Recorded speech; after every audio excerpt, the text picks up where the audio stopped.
शैतान आपको कभी नहीं हरा सकता,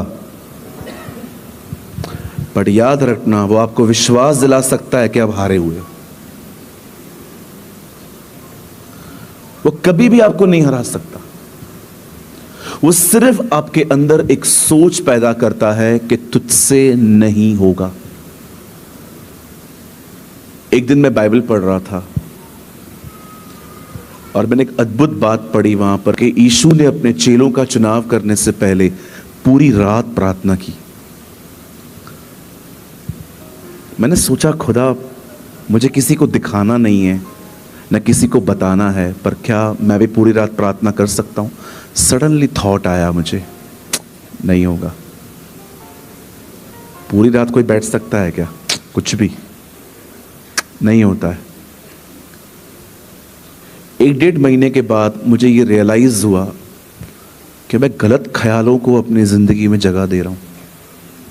और मैंने कहा चल ट्राई तो करें एक बार। मैं 11:15 बजे अपने कमरे में गया, मैंने दरवाज़ा बंद किया, मैं घुटनों पर बैठा, मैंने खुदा से दुआ की, मेरी मदद कर, मैं आज पूरी रात से बात करना चाहता हूँ। विश्वास कीजिए, प्रभु ने मेरी सहायता की। मैंने सुबह 7 बजे तक प्रभु से बात की। वेट, मुझे इसके लिए तालियां नहीं चाहिए, आपको ताली बजानी ना, प्रभु के लिए बजाया करो। मैं जस्ट बता रहा हूं कि कितनी बार आप ये समझ नहीं पाते हैं कि शैतान आपको नहीं हरा सकता। वो सिर्फ आप में एक सोच पैदा करता है कि आप नहीं कर सकते। द ग्रेटेस्ट एग्जाम्पल इज शाऊल राजा, जो कभी लड़ाई में नहीं गया फिर भी हारा हुआ था। उसके अंदर एक सोच पैदा की गई। कुछ बहनों के 2-2, 3-3 बच्चे होते हैं, तो वो सोचती हैं कि मैं प्रभु को समय कैसे दे पाऊंगी, बच्चे हैं, घर है, सब हो सकता है। Everything is possible. प्रॉब्लम यह है आपकी सोच ही अलग है। जॉन वेस्ली के 18 बच्चे थे। बिलीव करिए, 18 बच्चों को पालने के बाद भी उनकी वाइफ खुदा को समय देती थी। सारे बच्चे सो जाते थे, हर बच्चे के ऊपर 15-15 मिनट प्रार्थना करती थी। Everything is possible. मैं आप में से हर एक को कहना चाहता हूं, मुझे उस बेटी की टेस्टिमनी बहुत अच्छी लगी, जो वो कह रही थी कि मैं प्रॉब्लम्स में से गुजर रही थी। थोड़ा सा माइक इशू था, नहीं तो मैं चाहता था कि आप उसको प्रॉपरली सुनो। सो जस्ट जब मैं उनको सुन रहा था, बड़े कान थोड़े बड़े किए थे मैंने ताकि मैं सुन पाऊं। मैं फिर से कहता हूं बेटा, आपको भी कहता हूं, सबको कहता हूं, शैतान आपको कभी नहीं हरा सकता। वो मात्र आप में एक सोच पैदा करता है, आप हारे हुए हो। दाऊद को देखा आपने? गोलियत को मारने से पहले ही वो गोलियत को मार चुका था। लोगों से पूछ रहा था, है कौन, है कौन, है कौन? सीधा उन लोगों ने पकड़ के उसके राजा के सामने खड़ा कर दिया। राजा को बोलते हैं, ये मार देगा उसे? तू मार देगा? हाँ मैं मार दूंगा, मुझे ले जाओ। क्या अमेजिंग व्यक्ति है वो। लड़ाई में जाने से पहले ही वो जीत चुका था। और एक चीज आपसे कहूं, बुरा नहीं मानेंगे, जो आपको इनकरेज नहीं करते हैं ना, जो आपको सिर्फ अपनी मेंटालिटी आप में डालते हैं, थोड़ा उनसे गैप रखा करो। मैं 2 हफ्ते पहले कहां पर था, वहां थोड़ी सी बारिश हो रही थी, तो जिन्होंने मीटिंग ऑर्गेनाइज की उन्होंने कहा हमें लगता नहीं है मीटिंग हो पाएगी। मैंने कहा यार तू कैसा पास्टर है, क्या क्या बोलने जा रहा है।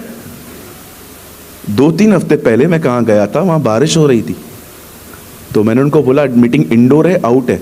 बोला है इंडोर, पर लगता नहीं है लोग आ पाएंगे। मैंने दोनों उसके हाथ बांध दिए। मैंने कहा अभी बात कर। मैंने कहा क्यों नहीं आएंगे जी, आप क्यों ऐसे सोच रहे हो? ओ, मैंने दुआ की, मैंने प्रभु से कहा, प्रभु भले हर जगह बारिश हो, अपना हॉल सूखा होना चाहिए।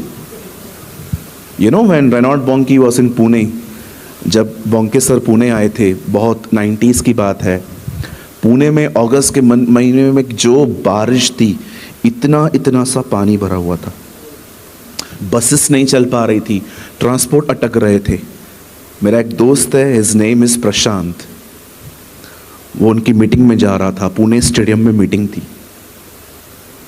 दौड़ते दौड़ते दौड़ते दौड़ते गीला पूरा, और उनको पता था पास्टर रेनॉल्ड बोंके आए हैं। आप बिलीव करेंगे, जैसे वो स्टेडियम में गए, स्टेडियम में एक पानी की बूंद नहीं थी। आपको चाहिए, आप पढ़ सकते हैं, उनके वेबसाइट पे ये गवाही लिखी है। इसीलिए हमारी बाइबल कहती है विश्वास करने वाले के लिए सब कुछ हो सकता है। और आप जानते हैं पास्टर राजीव ने भी ये मिरेकल देखा है। कितने लोग रांची महोत्सव में आए थे? एक दिन पहले बारिश थी, यीशुआ महोत्सव में हम लोग भी डिस्टर्ब थे। फिर हम भूल गए कि एलिया का परमेश्वर हमारा परमेश्वर है। ओ, हमने दुआएं करना चालू की। मैंने तो कम की थी जी, इन्होंने बहुत की थी। 3 दिन बारिश नहीं हुई, और जब मैं एयरपोर्ट पहुंचा लास्ट डे पे बारिश शुरू, और ऐसी बारिश मेरी फ्लाइट ही लेट हो गई। हाँ, मैंने पास्टर जी को बताया नहीं था, मैं शाम को गया था। हालेलुया। कहिए अपने पास वाले से, तू हारा हुआ नहीं है जी। यस, उसे ऐसे कहो, तू जीता हुआ व्यक्ति है। यस, आमेन, हालेलुया। चलिए हम स्टार्ट करते हैं। मैं आपको आज का प्रोग्राम बता देता हूं। मैं भी स्टार्ट कर रहा हूं। मैं 12 बजे पहला सेशन खत्म कर दूंगा। उसके बाद 15 मिनट की ब्रेक के बाद हम फिर से शुरू करेंगे। 1 घंटे का संदेश होगा, 1:15 तक। 1:15 बजे मैं आप थोड़ा मिलके फिर मैं चला जाऊंगा। फिर हम शाम को और उत्तम खाएंगे। आमीन। आप सब तैयार हैं? आइए मेरे सामने, आइए सामने देखिए।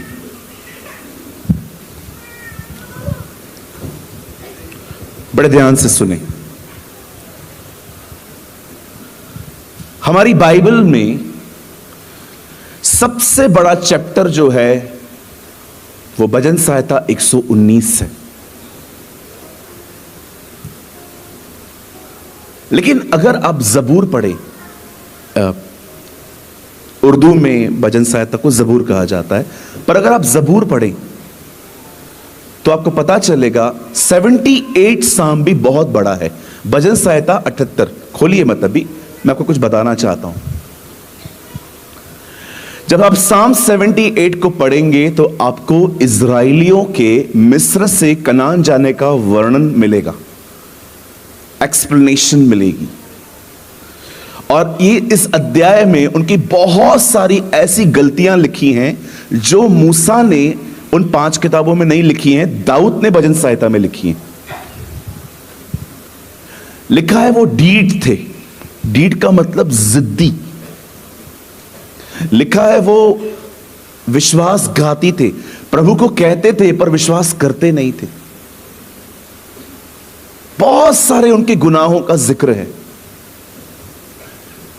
लेकिन जानते हो, इन सब गुनाहों में एक ऐसा गुनाह भी है जो बहुतों को गुनाह नहीं लगता, और वो गुनाह है उन्होंने परमेश्वर को सीमित कर दिया। दैट इज अ सिन। सीमित करने का मतलब होता है, मेरी इंग्लिश में लिखा है दे लिमिटेड गॉड। उन्होंने परमेश्वर के आसपास एक सीमा बांध दी कि तू इससे आगे नहीं आ सकता।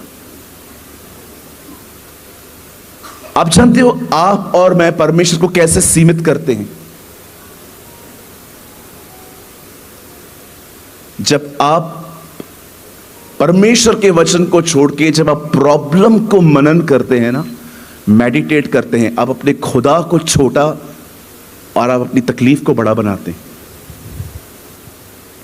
और मैं ये बात जानता हूं, ये बात कोई भी जानबूझ के नहीं करता, ये अनकॉन्शियसली होती है कि आप बैठे बैठे आप कुछ ऐसी बातों के बारे में सोचने लग गए कि वो बातें इतनी बड़ी हो गई।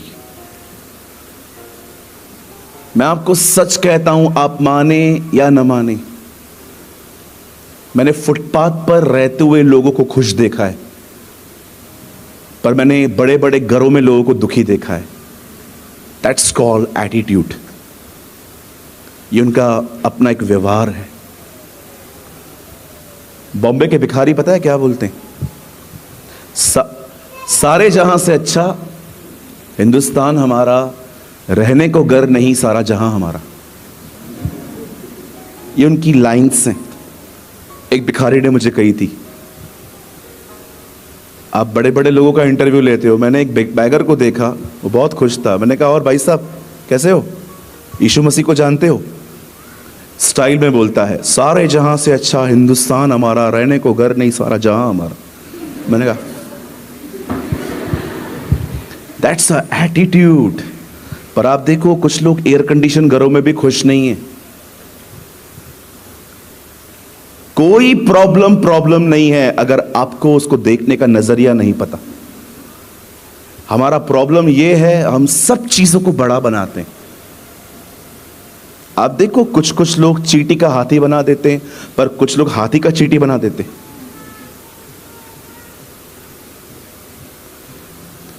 मैं आपसे एक विनती करता हूं, अपने प्रॉब्लम की चर्चा है ना, अगर आपने दुआ में खुदा से कही है ना, उसके बाद आपको किसी से भी करने की जरूरत नहीं है। आपने देखा, मैं कई साल पहले जब यहां आया था, मेरे आंखों पे ग्लासेस होते थे। आप बिलीव कीजिए, मेरी बैग वहां पड़ी है, देखो वहां पर कुछ भी नहीं है, मैं लाता ही नहीं हूं।